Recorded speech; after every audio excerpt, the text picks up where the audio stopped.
This is a tail light, but the functionality of this light is all that stands between you and disaster. If a vehicle is traveling behind you at 50, 60 miles per hour and this does not light up to tell that vehicle that you are slowing down or stopping, disaster can strike, okay? And your precious cargo can be destroyed. Now, many of us take the time to walk around and make sure that our straps are tight, our chains are tight, that our vehicle, our trailer, our boat is ready for travel. But do we all take the time to make sure that our trailer lights are functional?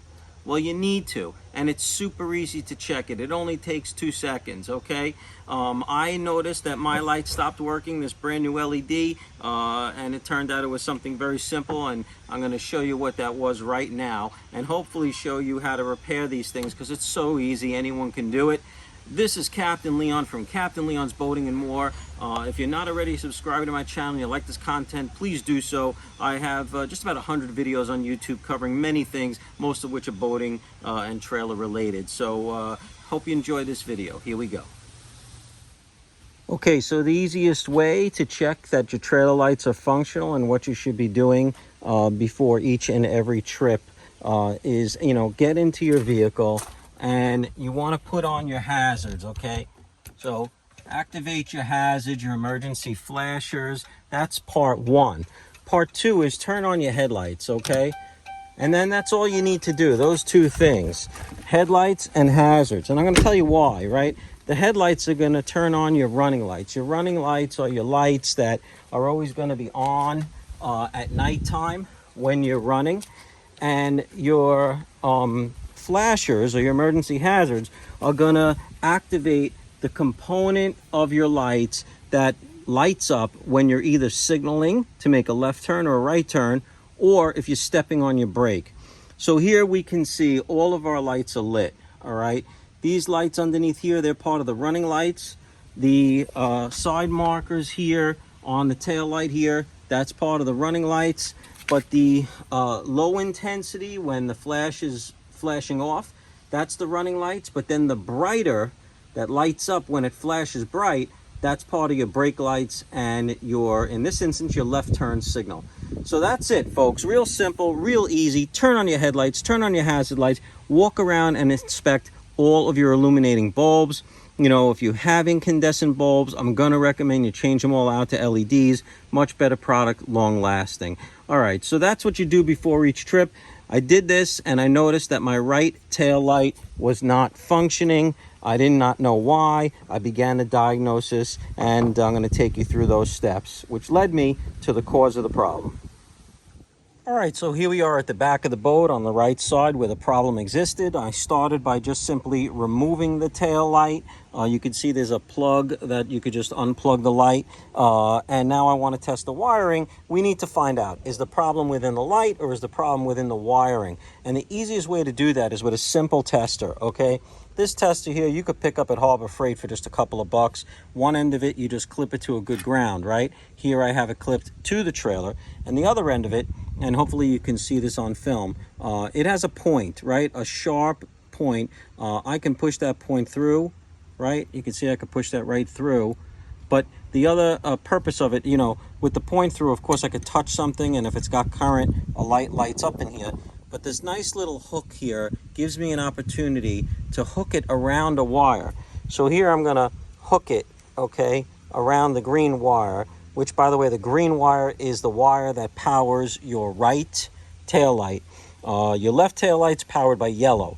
So when you're looking at trailer wire, yellow is your left, green is your right. The brown wire is on both sides, and that's the color that generally is for your running lights, your nighttime running lights, and your white is a ground. So 4-wire trailer wires, pretty simple stuff. So now, with this tester hooked around this green wire, as I go ahead and I, give a little push, the sharp protruding point sticks through the insulation of the green wire and touches the copper wire within. And that's how you could test this. It just leaves a little tiny puncture hole in the wire, but it's nothing that's going to do any damage. And if the light lights, you have current in this wire. As it turned out here, I did not have any current in the green wire. I did have current in the brown wire when I have the running lights on, but not the green. So I knew that somewhere within this trailer frame, or maybe it's up in the front of the boat, we had a break in the line. So now what I'm going to do is move to the front and work my way back until we uncover the problem. Buckle in. All right, so at this point, we might as well start right up here at the front where our trailer wires connect to our vehicle. Now, if you have brakes on your trailer and you need 12-volt current to power those brakes, you're probably using a 7-pin connector. This trailer does not have brakes. I'm just using the standard 4-wire flat connector for my trailer lights. And, a great tool to have, and here I just unplugged it, right, is this little tester. I love this thing. It gives me the opportunity to just, go ahead and plug in. And once I do that, there we go. All right. Now you can see with that little tester plugged in, what do we have? The bottom light, well, that's our brown wire, right? So that's going to be our running lights, our nighttime lights, and that's lit because I have the headlights on. But the two flashing lights, that's our left turn signal and our right turn signal, right? And that's represented by our yellow and our green. So yeah, this tells us that the wiring from the vehicle is working properly, okay? So we know that. And now we're just going to have to move through the wire to find out where is the problem. All right, so here we are up at the front of the trailer, and here we can see where our wires come through and how they separate, right? We have one set of lines, our yellow, white, and brown, heading down this side of the trailer frame, and that's for our left signal, and our right signal on this side of the trailer frame is our green, our white, and our brown. So these go into the frame, and I just pulled out the rubber grommet to pull some of the wires out to do a little testing, right? We want to make sure that we're getting the current this far. We know we have it back there, right, where it plugs into the truck. So now let's see what we got here. So again, with our very simple tester, I just connected the end of it to a good ground, and that's a bolt. And our signal is the problem, so we're really interested in the green wire. Okay, so we're going to see what we got now. We have the green wire in the tester, and the needle is puncturing the green sheathing. And guess what? Boom. There we go. There's our flashing right signal light. So we know we have current right here, okay? And I can remove that. We have current. We have current in this wire leaving here and going into the trailer frame. So that tells me that somewhere within this trailer frame, between here and the back, we have a break in the line. The only way to, at this point, to really get this done is to have to pull that entire line through the frame of the trailer. I know that sounds daunting, but I needed to really inspect it. Let me show you how I accomplish that. Okay, so this is the old line, and what I did is at the back of the trailer where the tail light is, I clipped it. I just cut it. I mean, look, we need to replace it. So I went ahead and I attached brand new trailer wire to the old wire, right? And then as I pulled the old wire through the frame, it was pulling the brand new wire with it. Now, look, here's the thing. If I find a problem in the wire, I already have my brand new wire run. And if it turns out that it's something I'm overlooking, I could always pull it back and leave the existing old wire in there. I just used the new wire as just a means, right? Like a snake to help me get it through. So let me show you here how this works out, right? So as I pulled it through, and I kept pulling and pulling and pulling, out came the brand new wire.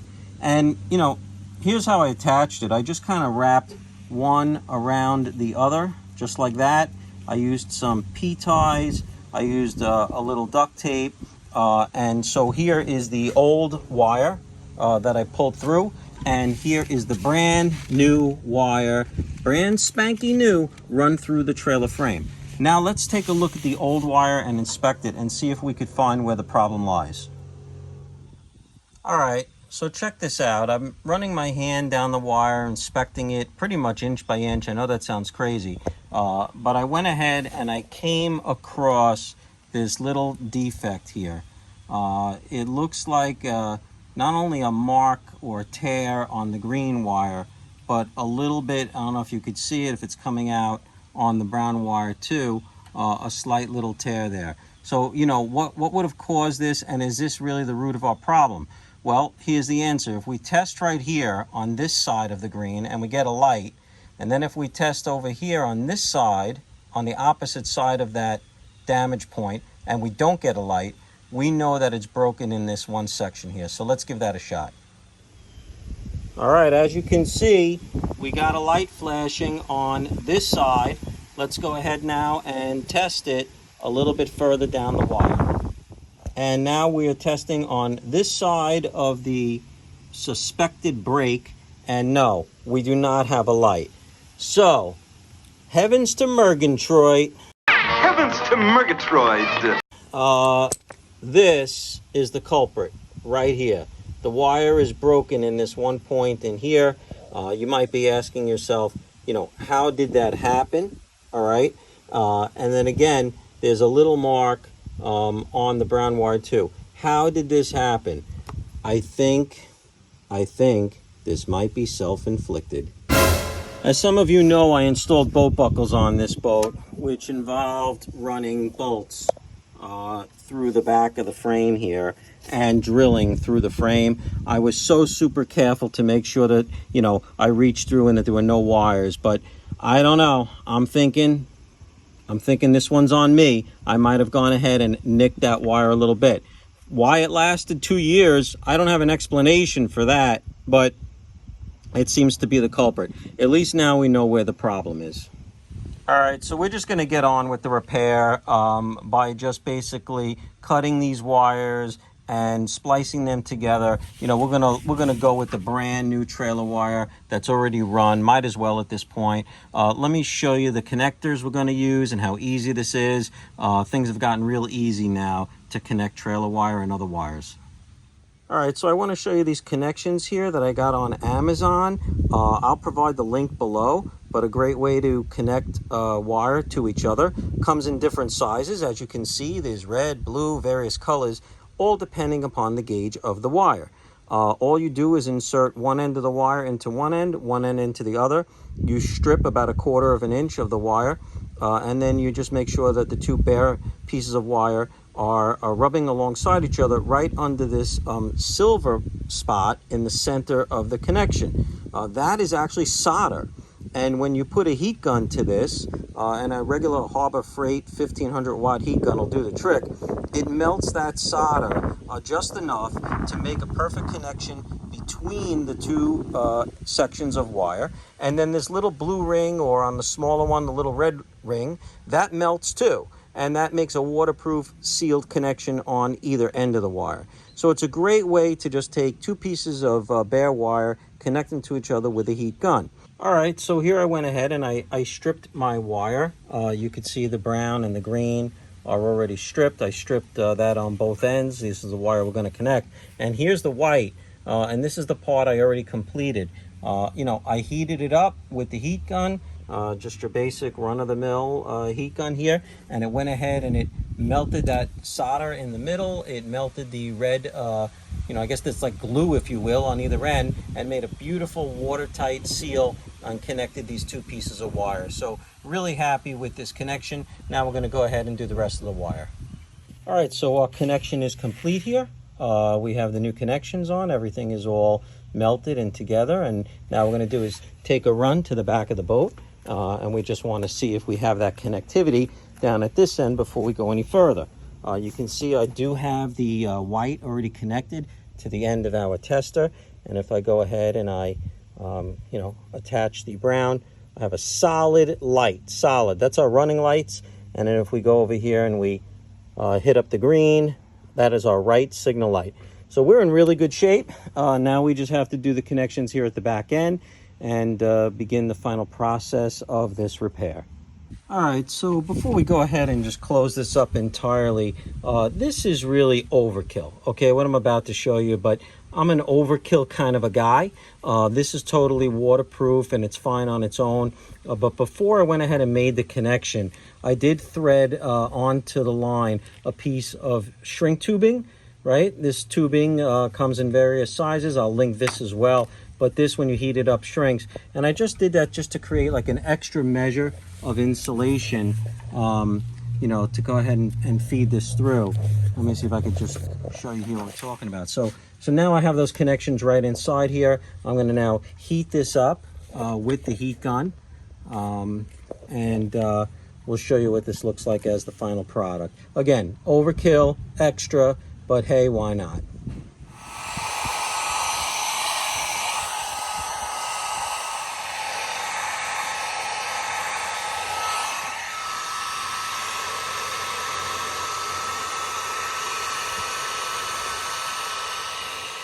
All right, and here's our final product. Looks almost factory.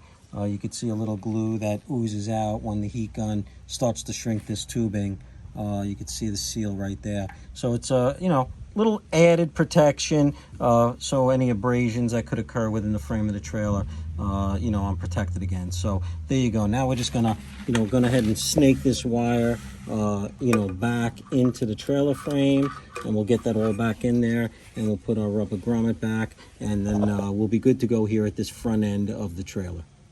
All right, so just one final test before we just button everything up and wire it all together. We want to make sure that we are good, and here we go. We are cooking with gas. Let's get this project done. Okay, our soldered connections are done. Nicey nice, right? And now we are ready for the belt and suspenders. Yeah, a little extra protection. Gonna slide this right down and heat up this shrink tubing. Why not? And here is our final product. All right. Unfortunately, the color coding doesn't match on this plug for the back of the light. I don't know why that is, but the red is the right, you know, tail light, and you know, the black are the running lights, and the white is the ground. So we were able to figure that out easy enough because it actually tells us here on the back. Now it's just a matter of plugging this plug in, and we're going to use some dielectric grease, some protective grease that will protect these connections, because they get submerged, right? Yeah, this thing goes underwater all the time. So let's take care of that right now. All right, that's a wrap.